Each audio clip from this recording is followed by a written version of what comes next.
During this war, there were a number of very important staged media events. One staged event was the now famous toppling of the Saddam statue in Firdos Square. In fact, it was famous at the moment it happened, because this was on April 9th, 2003, and it seemed to be the moment that completely justified the U.S. war, because on live television for an hour or two, broadcast not just in the U.S. but all over the world, were throngs of Iraqi citizens toppling a statue of the hated Saddam Hussein with the help of Americans, dragging it through the street, pounding it into bits. And, this event was immediately put on the same level as the toppling of the Berlin Wall as an historic moment of liberation. Within 48 hours of that event, however, there appeared on indie media sites some of the photographs that weren't shown to the international TV audience. And those photographs, which I believe were Reuters photos, clearly showed that this wasn't tens of thousands of Iraqis. This wasn't even 1,000 Iraqis. This was maybe 200 or 300 Iraqis who were surrounding the statue, and then they themselves were surrounded by American artillery and tanks and soldiers, and then as far as you could see, there was no one else. It was really a very small event, but if you bring the camera in close, like on a movie set, and you don't draw it back to show the distance shot, the feeling that was projected by the media was throngs of jubilant Iraqis. Saddam to bloody hell, Saddam!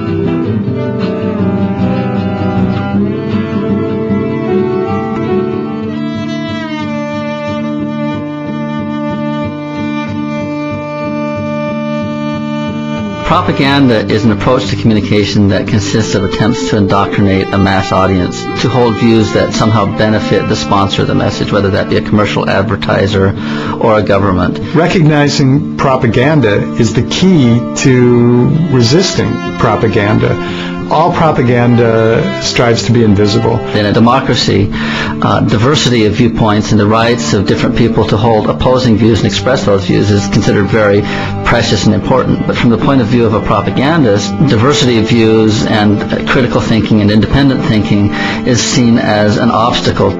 It's nothing new. It's been with us throughout modern media, and really the age of propaganda has been about 100-year history, and we have more sophisticated techniques now, but the messages have remained pretty much the same.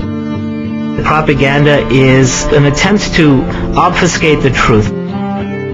You mix some of the truth with some things that are either demonstrably untrue or possibly untrue or confusing so that you don't get the right context behind them. It's an attempt to use some recitation of facts combined with things that are not facts in order to manipulate people into thinking a particular thing.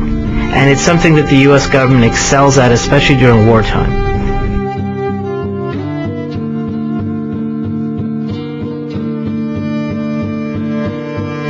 Woodrow Wilson, who was re-elected on a platform he kept us out of war, by April 1917 had declared a war, and that the United States was going to war against Germany in World War I. Within a week, his friend George Creel, an American journalist and publisher, worked with Wilson to establish the Committee on Public Information, CPI, otherwise known as the Creel Committee. It had a domestic function in getting the American people, who then were very pacifistic, who had just re-elected a beloved president on a platform of peace, to turn around that population and to turn around a very pacific population into one that was warmongering, that would hate Germans to a degree that one had never seen. George Creel writes about this in his book, the demonizing effect of the enemy. And of course, before you kill the enemy, you have to demonize the enemy. If you look at the first Gulf War, it was very difficult to convince the American public that it was worthwhile sending 500,000 troops over to Kuwait to drive Saddam Hussein's army out of Kuwait. That war required a massive sell job. For obvious reasons, it would have been embarrassing at the time for the United States to point to Saddam Hussein's real atrocities, like the gassing of Halabja, because its own statements and hypocrisy on that would have been called into question.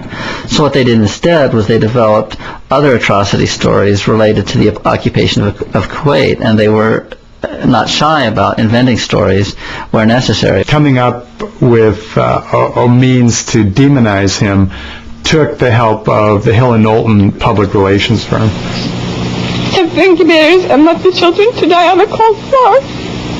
Whose troops have bayoneted pregnant women and have ripped babies from their incubators in Kuwait. We had kids in incubators, and they were thrown out of the incubators so that Kuwait could be This is a story that was proven to be false immediately after the war, when reporters went into the hospitals in Kuwait and were told by doctors that nothing like that had actually happened. The testimony that this young girl presented was totally contrived. She was actually coached in the testimony by Lori Fitzpagato, a vice president with Hill & Knowlton. Today we are joined by Lori Fitzpagato to respond to John Stauber, who joins us as well from Wisconsin, from Madison, Wisconsin. We welcome you both to Democracy Now!, but we start off with Lori Fitzpagato to respond to what has been laid out. Welcome to Democracy Now! The incident of the incubators, and as I said, I believed Naira. I believed her story. I would hope that the administration at the time and that the United States public could not be so moved by a 5-minute testimony of a 15-year-old that was the pivotal event that took them to war, for goodness sake.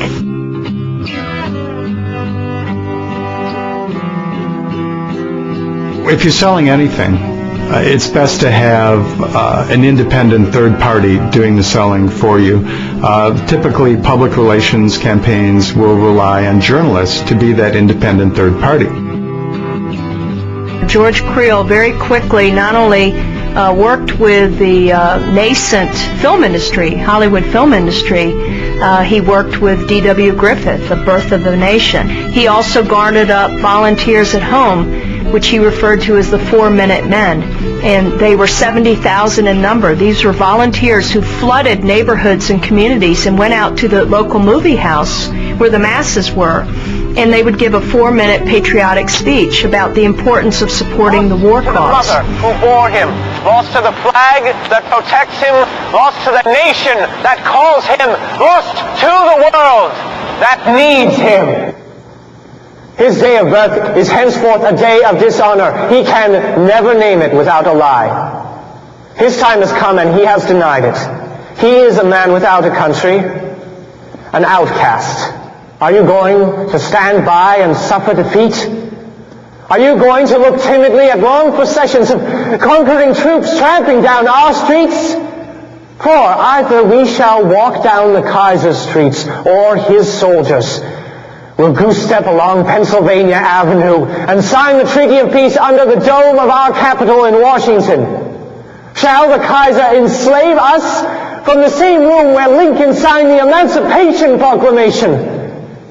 Not as long as the Sons of Liberty are here to defend our great nation.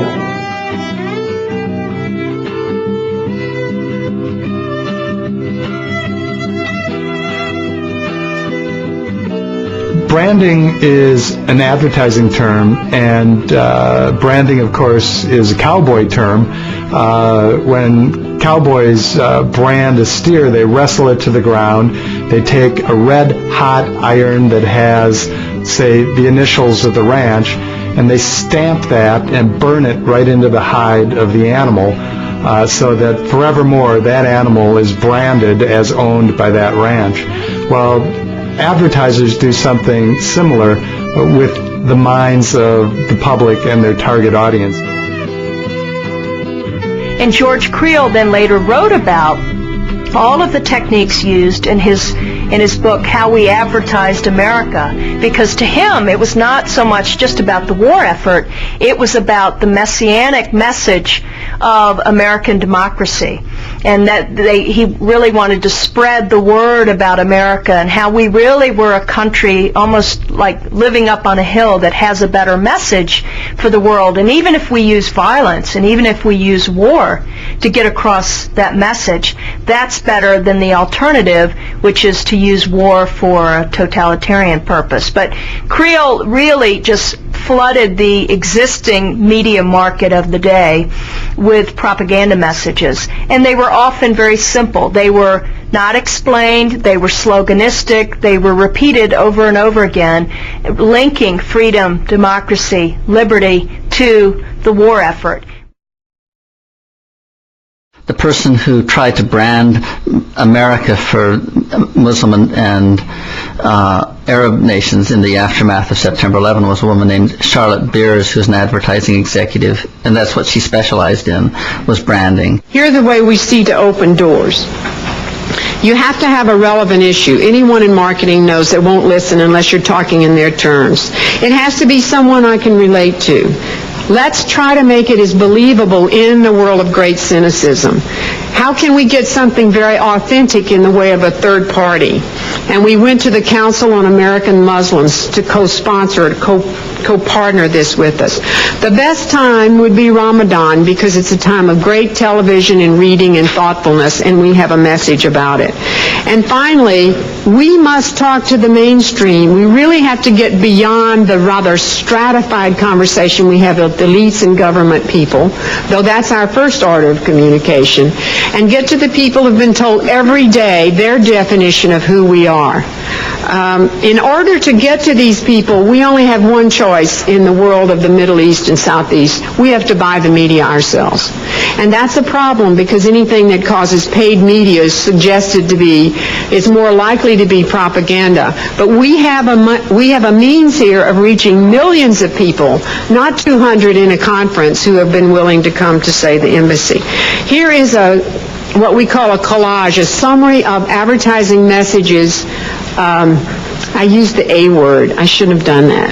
A summary of messages prepared for the communication into the country about Muslim life in America. My name is Rabia Ismail. I'm a school teacher in public school in the United States of America. I wear a hijab in the classroom where I teach. I have never had any child that thought it was weird or anything like that. Islam in the United States could be followed just as well as I can follow in my village where I was, raised. This strategy of branding and feel-good doesn't address any of the central concerns that are the reason people in the region are angry at us, and so it was just rejected out of hand. In fact, in a number of countries where they tried to broadcast these commercials, the countries or the TV stations simply refused to carry the advertisement, so they couldn't even buy the kind of publicity and attention and sympathetic messaging that they wanted to create. And the program really failed catastrophically. It backfired.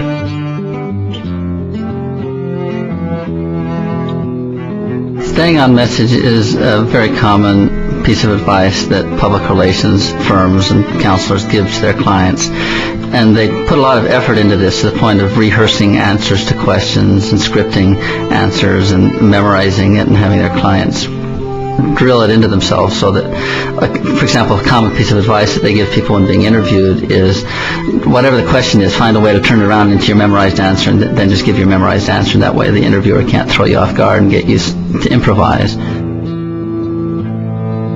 When you declare war, you have to choose a side. And when given the option of freedom or tyranny, democracy or totalitarianism, who is going to support the closed society, a dictatorship over notions and ideals of democracy and freedom and free speech? And President Bush really echoed the words of Woodrow Wilson from 1917. My fellow citizens, at this hour, American and coalition forces are in the early stages of military operations to disarm Iraq, to free its people, and to defend the world from grave danger. To all the men and women of the United States Armed Forces now in the Middle East, the enemies you confront will come to know your skill and bravery. The people you liberate will witness the honorable and decent spirit of the American military. The people of the United States and our friends and allies will not live at the mercy of an outlaw regime that threatens the peace with weapons of mass murder. We will meet that threat now with our Army, Air Force, Navy, Coast Guard, and Marines, so that we do not have to meet it later with armies of firefighters and police and doctors on the streets of our cities.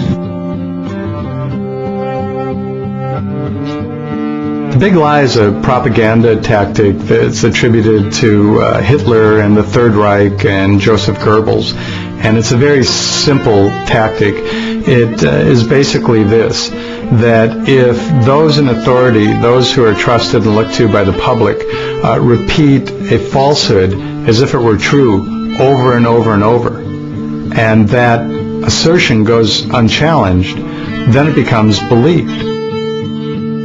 If you read Dr. Goebbels and even Hitler's Mein Kampf, and you read a lot of the German propaganda literature, they said that they were using the techniques of not only the Americans but also the Brits.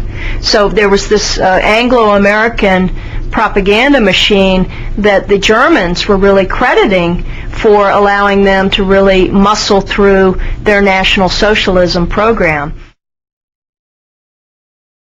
Part of the reason that Colin Powell's presentation to the UN on February 5th, shortly before the war, was of such great importance and was really magnified in terms of its public perception was that it was the final stage in an elaborate good cop, bad cop game. And so you had, on the one hand, Cheney and Rumsfeld, and to a considerable extent Bush himself, going out and making all these crazy statements. Every day some new claim would come out. Cheney was regularly saying that Iraq had a nuclear weapons program, which nobody in the world believed. Bush had made absurd statements like, we have information that Iraq is seeking uranium from Africa, the continent, without being able to tell us which country it's from. Also, Rumsfeld had gotten known for his severely antagonizing countries that are traditional U.S. allies like France and Germany. And Colin Powell was built up as the foil to all of them. He's the sedate, sensible one. He's not going to say things that aren't backed up by facts. He understands the need for international cooperation. He was the good cop and they were all the bad cops. And so when the good cop finally strode onto the world stage to make his presentation, the idea was, obviously everyone should believe him. He's trustworthy. He's the man to look to. And what he said was some of it just ludicrous. He showed these fuzzy satellite photographs of a shed next to a building and said, when you have a shed like this next to a building, that indicates the presence of chemical weapons. I mean, honestly, he said this. He showed artists' renditions of what an Iraqi unmanned vehicle might look like in order to claim that there was some kind of threat. This was the quality of his evidence, but because of the propagandistic way they built it up, because of the constant spate and flurry of articles talking about how Colin Powell is different, he's steadfast, the whole world respects and admires him, he doesn't indulge in the rhetorical exaggeration and bombast these other guys do, because of that propagandistic build-up, a very, very shaky argument with almost no evidence to back it up was treated as overwhelming evidence for the war.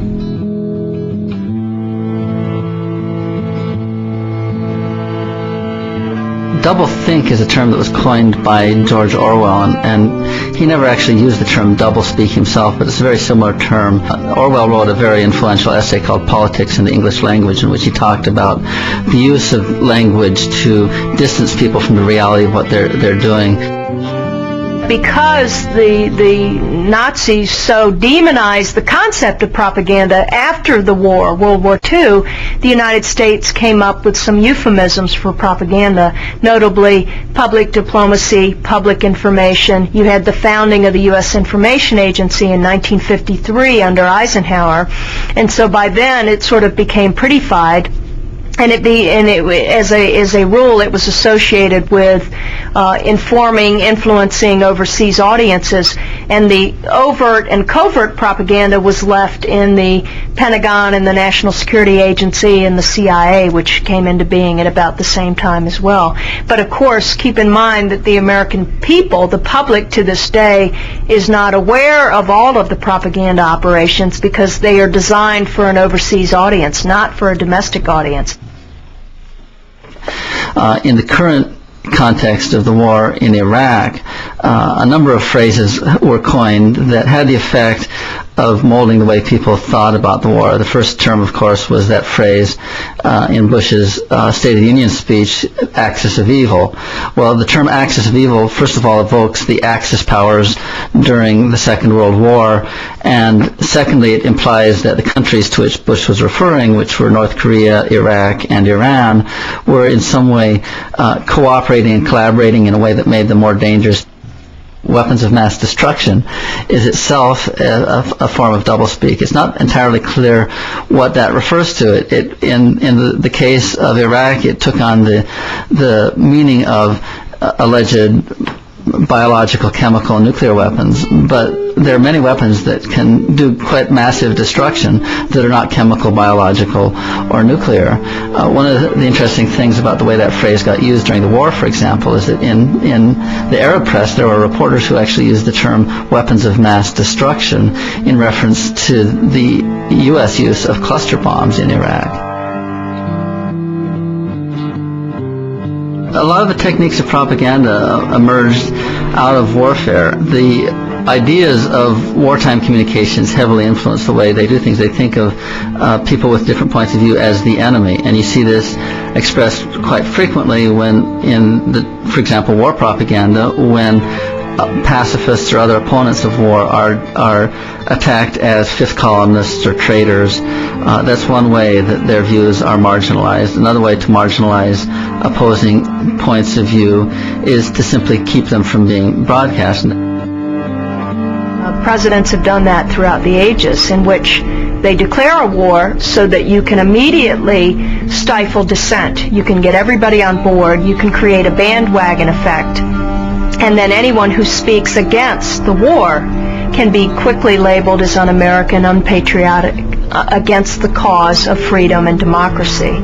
President Bush has referred often to those who are against us living right here, and he's not just referencing potential terrorist organizations or Al-Qaeda members, but he's clearly referencing those who would question the administration. Because in the United States, whenever you go to war, it's always a referendum on patriotism. It's always a referendum on whether you think the United States is the shining city on a hill, or whether you're one of those evil, deluded people who is anti-American. So within the United States, there was criticism. Several people in the alternative media and wrote pieces that were widely distributed on the web and on email.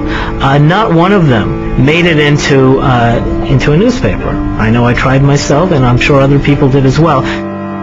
It got so bad that the anti-war movement tried to buy advertising time on network television to get its message across. And it might shock many Americans to learn that the networks refused to sell them advertising time. Simply excluding opposition voices from the podium has always been a very effective propaganda technique, and you can trace that back in history, for that matter, to the use of propaganda by churches, where the minister gets up to speak and no one else is allowed to contradict the minister while he's speaking. Well, the same thing basically happens in the mass media. In fact, the academics who ask the question, how much of what's in the news has actually been placed there by government or corporate PR campaigns, find that 40% or more of what we get as news is actually PR. It's actually propaganda. Now, the news media don't want to be examined critically. It's the last thing they want. They want to be trusted. They want to drive rating share and audience so that they can sell their ads for more money. And they're happy to air public relations information from the government or corporations if it fits their own narrow interest. There is this herd-like mentality that very quickly galvanizes around a war effort, and it makes it really difficult then to raise a cautionary note. We want to believe that there is some outside entity that's really controlling our minds. But no, in fact, most persuasion is self-persuasion. There's a British scholar who once said that propaganda is that branch of the art of lying which consists of nearly deceiving your friends while almost deceiving your enemies. You can sort of draw a series of concentric rings around the propagandist, and the person who tends to be most influenced and persuaded by propaganda is the propagandist themselves, or himself or herself. Surrounding that, there is a circle of sympathetic supporters, people who are already sympathetic to the message of the propagandist, and they will be largely influenced in a direction favorable to the message of the propaganda. As you move further outside that circle towards audiences that are hostile to the message, they will be much more skeptical. There have been lies told about every war that the United States has fought, but there's never been an administration that told so many lies that could so quickly be refuted. If it can get away with it, it's basically saying that the truth, what's actually happening in the world, or what even makes sense, what's reasonable, logic, doesn't matter.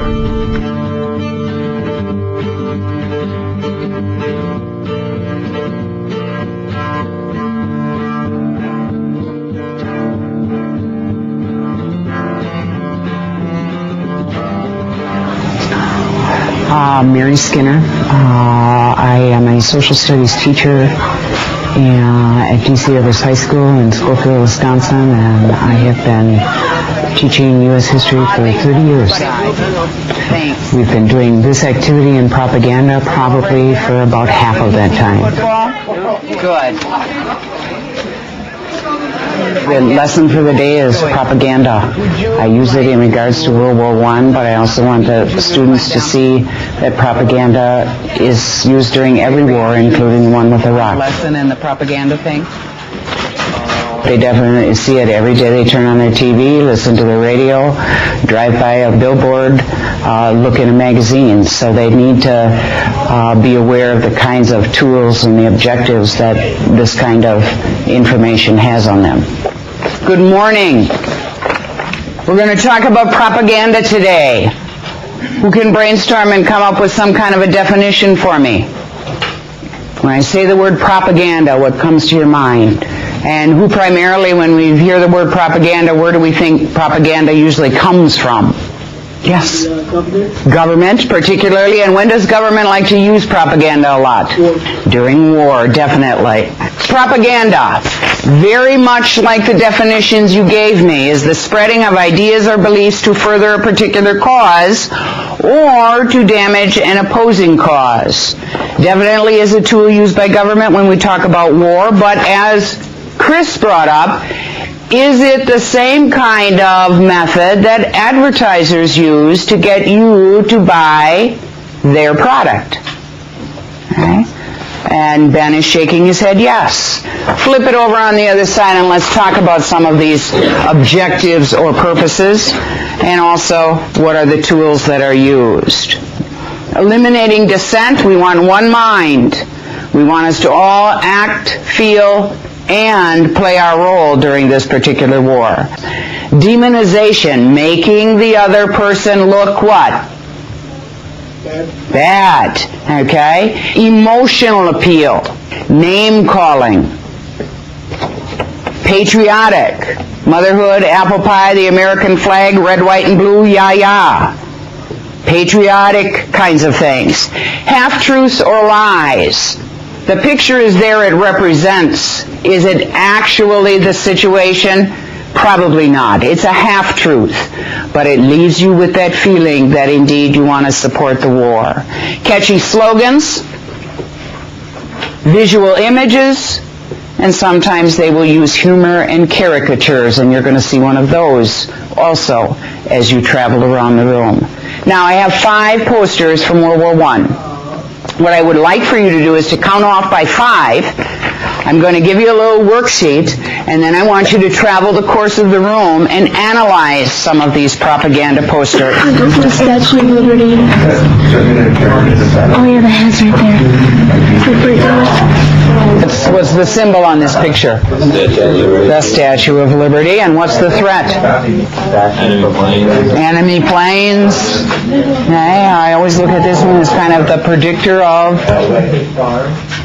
Yeah, terrorism could be symbolic, right? We could redraw this, put in different planes here, and we'd be talking about what? 9/11. And here we are at this point in history, fear of that invasion that's coming across. I think probably the biggest result that I have is when I have kids come back and will make a comment about something that they did in class, really opened their eyes or made them aware of things that maybe they wouldn't have if it hadn't been talked about in class. Am I under the illusion that they're going to walk out today and study every sign and look at every advertisement and look at the tools to decide what it is? Probably not. But somewhere along the line it's there. They've been exposed to it, and some of them will draw on that knowledge and ultimately make better decisions, I hope. Humor, maybe.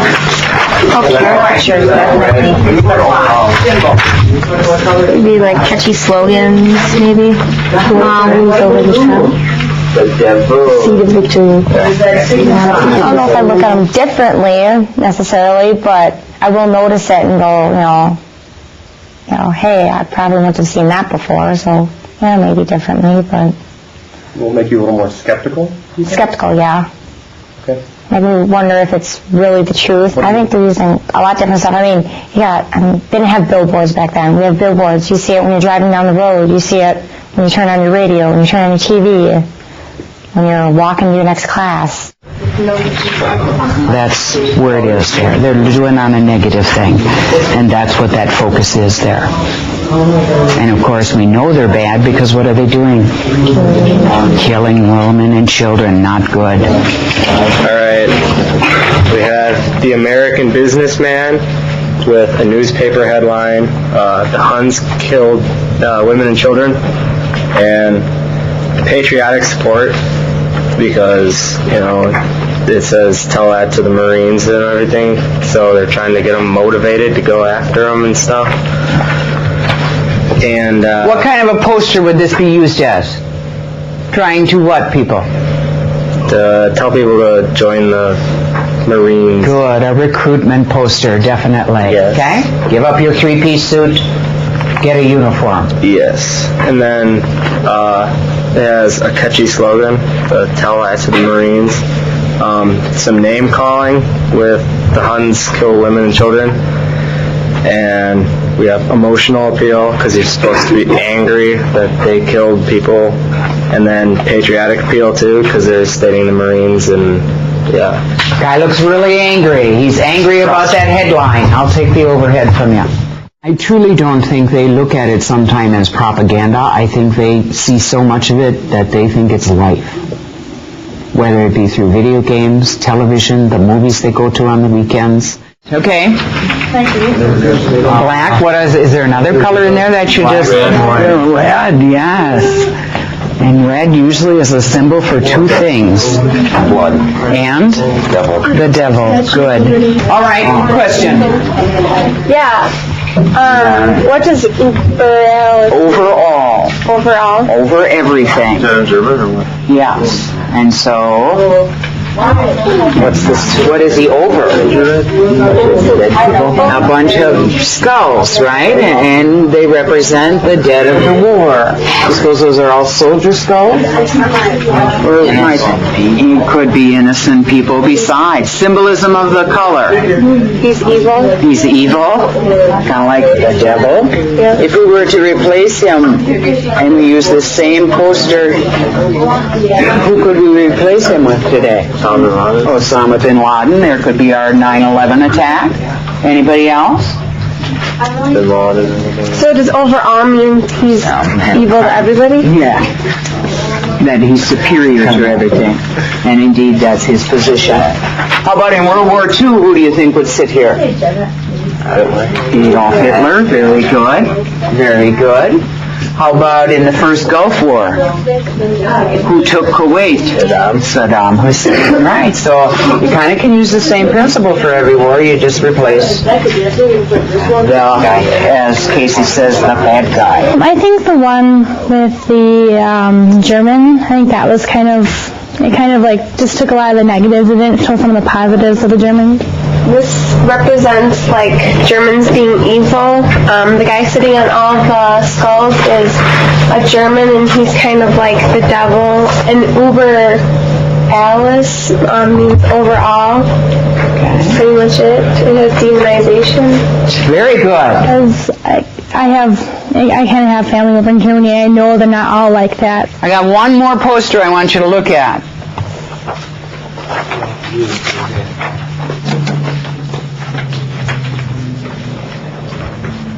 Who is this person?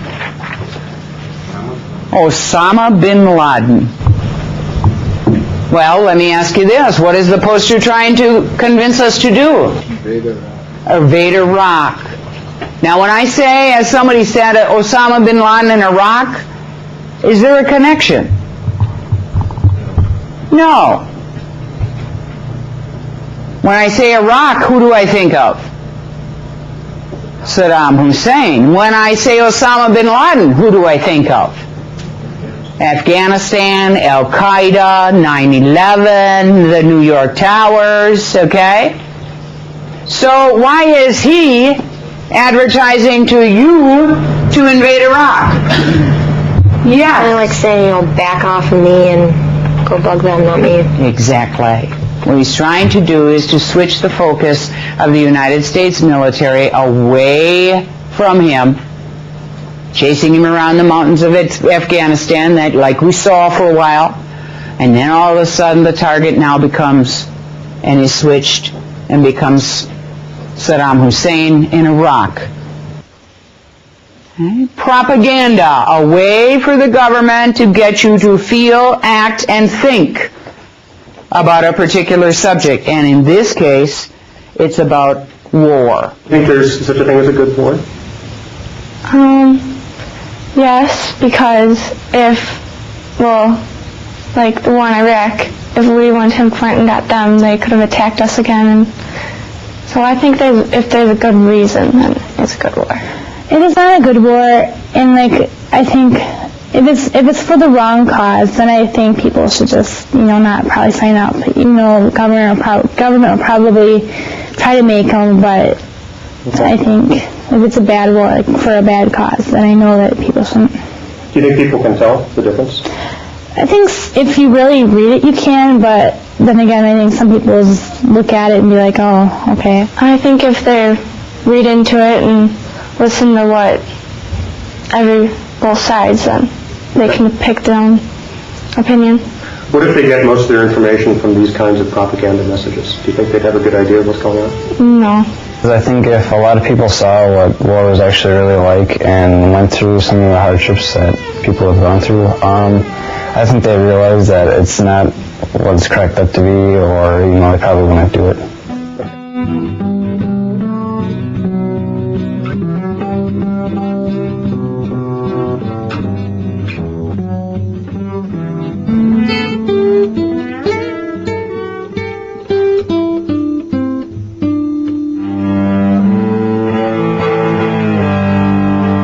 I think there's always a need to convince people to exercise violence, and propaganda, if you like, is the shorthand term we have for that political project of persuading large numbers of people through the presentation of a limited number of facts that to do this thing is in their interest and must be done now.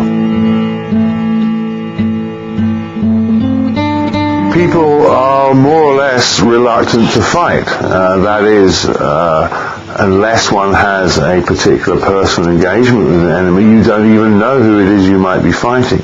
So you have to be really taught as to why you need to go kill this person. And in that context, the presentation of certain key cultural ideas, for example, of course, we're very aware in the modern age of the way in which appeals to patriotism are made in order to present a convincing argument for fighting or for war. And so in the past too, appeals to clan loyalty, kinship loyalties, the differences in language or custom that others had can all be very fruitful grounds for producing an idea of a difference which then can only really be negotiated by violence. Now, the reasons that perhaps sectional or elite interests of a society may wish to go to war may be quite distinct from those of the majority of the population. So this political gap between the intention of leaders and the willingness of followers has to be filled with some narrative as to the necessity for just this kind of conflict at this point in time. And that may well be put in terms of the dangers of resource loss, the imminence of some kind of aggressive action from another. And it is not the case that these need to be untrue either. Really, I think what we need to focus on is the way in which this is presented as the only possible option.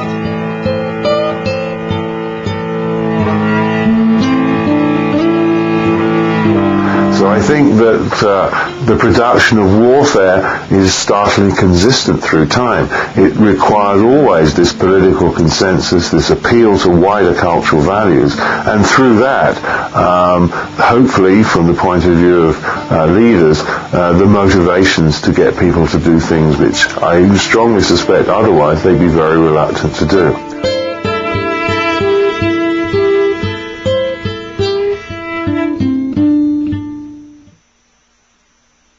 In thinking about whether or not warfare is hardwired or part of human nature, I think it's very important to access the archaeological record. Certainly it would seem that we don't get warfare until human populations begin to settle as a result of agricultural intensification and to aggregate in larger and larger population centres. So I see no reason to think of warfare as inevitable, even if our capacities for violence are always present. But the key question is how and why might a culture supply its members with reasons to take their conflict into an organized form? The idea that our violence is a cultural performance is important for the way in which it draws our attention to the fact that violence is not always, and perhaps not ever, entirely meaningless or senseless, nor is it necessarily the evidence of the breakdown or the failure of society and culture. Rather, violence in the many forms that we see it is apparently expressive of other kinds of cultural value.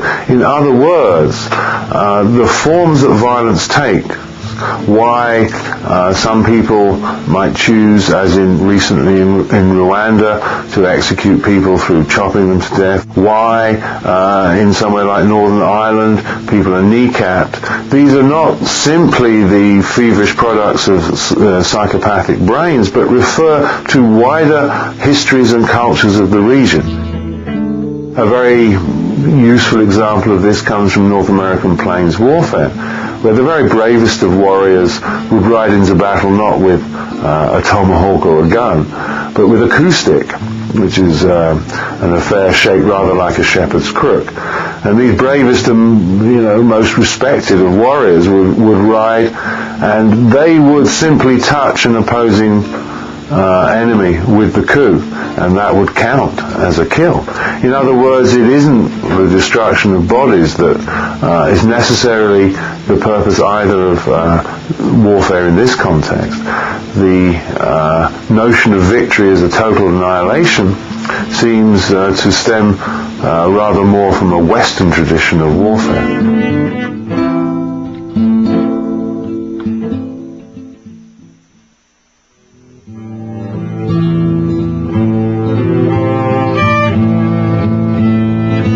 Thinking about, what might be analogies or illuminating of the current war on terrorism, in the past, cannibals and cannibalism tended to play the role that the charge of terrorists and terrorism now plays, in that it licensed exceptional kinds of violence which didn't need to obey the normal rules of society and culture against certain small populations who were proving difficult, recalcitrant and uncooperative with the wider colonial project of ensuring productive business conditions. We sure wanted to get our hands on gold, mineral resources. We wanted to be able to produce coffee, sugar, all those plantation products in zones of the world where there were recalcitrant and difficult people who didn't necessarily go along with this idea.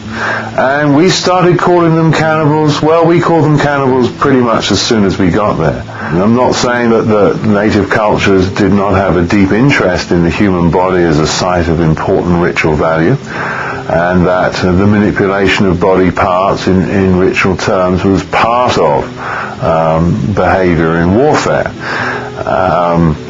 However, I do think that when the Europeans were encountered, that they appeared to be every bit as violent and cannibalistic as anything that was already existing on the American continent.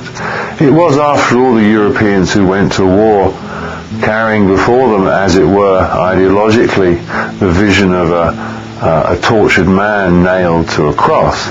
I would also point out that when first encountered, the Brazilian cannibals provoked French into a long debate as to the difference between Catholic and Protestant ideas of the Eucharist, which, after all, in Catholic religion may represent literally the blood and body of Christ. So cannibalistic ritual is at the heart of the Christian tradition, no less than it was at the heart of South American cosmologies. It's also the case that medical cannibalism was very fashionable in 18th and even early 19th century Europe. If you ever wondered what happened to all the mummies that were in those tombs in Egypt, they were exported. Shiploads of them were exported to the capitals of Europe, where mummy eating, corpse eating, became a favoured cure for all kinds of disease, and even thought to be rather rejuvenating. So we have been both literal and figurative, religious and practicing cannibals, no less than those for whom that word, or from whom that word originally derived. So when thinking about the way in which cannibalism turns out to be actually also part of a Western tradition, I think one might also think productively about terrorism in the same way. The activity of governments itself is also attuned to the terrorist principle. As we look at counterinsurgency campaigns, those counterinsurgency campaigns tend to proceed by exactly the same kinds of military ploy that are being used by their terrorist enemies. So the selective assassination of individuals, the planting of particular kinds of bomb, or the mining of particular kinds of places which are heavily used by civilians, even if they are at the same time being used by terrorists. These are all ways in which the military activity of the state, as it engages with a terrorist enemy, itself becomes more like terrorism. Now, we haven't fortunately reached the point in the West where perhaps we can speak about state terror, but certainly state terror is known from the Nazi era, is known from the Stalinist era, is currently practiced in places like the Basque Country by the Spanish government, Northern Ireland by the British government, Chile, which is the other September 11th. Their dirty war was indistinguishable from the kinds of action that otherwise we ascribe to the terrorist enemy. So just as we have to face up to the cannibal within, then I think also we have to remember that there is a terrorist within. And that one of the saddest lessons about war and violence is that it tends to result in an increasing convergence between enemies. That is, the more you fight an enemy, the more you become like them. It was once said by Lycurgus, the lawgiver of the Spartans, that the Spartans should not war against a given enemy more than one season, for by those means your enemy will come to know you. And enemy, is an intimate kind of engagement. And the intimacy of violence then is present not just from the armed and collective confrontation of society, but also the intimacy of killing, the intimacy of murder. And so we can join those ideas of intimacy and violence in order to suggest that you're not getting further away from someone by killing them and engaging violently with them. You're becoming more involved with them. We know more about Iraq than we ever did, and we're going to be there for a long time. So it didn't really get rid of the Iraqis, it just engaged us more firmly with them. So one of the important lessons, I think, from an anthropological contemplation of war and terrorism is that the more protracted the engagement, the more intimate and more entangled you become.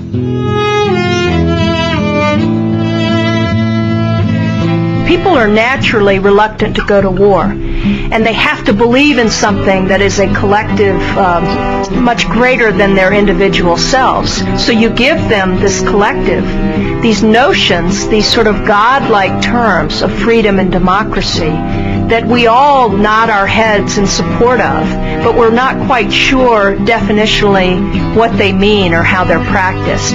But we're very quick to get on board with democracy when given only one other choice, as I said, either dictatorship, totalitarianism. Of course, the reality is that there are many more choices. With any propaganda, there has to be invisibility. If the public learns that what they thought was a news story was a canned video news release provided by the PR firm and put on the news as if it were news, and the news director knew it was all plagiarized material but showed it anyway, then it all falls apart. People feel betrayed. They see the news as plagiarizing. They see this as propaganda or PR. One thing that's very encouraging is that there is now a larger segment than before that doesn't continue to buy it. It's still a small number of people. It's not a majority. It's not even close to a majority. But largely because of the internet and because of easy, quick access to information, to real-time information about what's going on the ground from multiple sources and not just from constrained U.S. sources, you have now people who are used to this, who are used to saying this is reality, this is what's happening, this is what they're saying. There's very little connection between them. I don't see human beings as basically violent and aggressive, and society really trying to control and direct and channel those energies. I see society itself, its demands on individuals, and the kinds of inequitable situations into which society organizes people as the burgeoning source of conflicts, which then certainly do come to violent solutions or violent resolutions at some or other point. For we have these permanent capacities to be violent, so we will exercise them. I might also add that as we look through history, it's not always the case that warfare is occurring with the same intensity in the same location through time. So it's important to note that while people can go to war, they can also make peace. We all have these primitive instincts that if you find a way to trigger them and push our buttons, will turn us into supporters of war and violence against one another. But if you can find ways of bringing out our higher qualities, our better nature, then we do wonderful things. And the tragedy of propaganda, to my mind, is that because propaganda is really built around the idea of how to control and influence people, often to do things that are against their will, it tends to habitually look for ways of pushing our more primitive emotions in ways that make us do things that we would not do if we were thinking with our more rational minds. Well, I'm going to be optimistic, and I hope that eventually there will be a point of seeing the light and realize that it can't continue, because there won't be any of us left, or at least in any decent shape will any of us be left if that continues into 3 or 4 generations down the road. But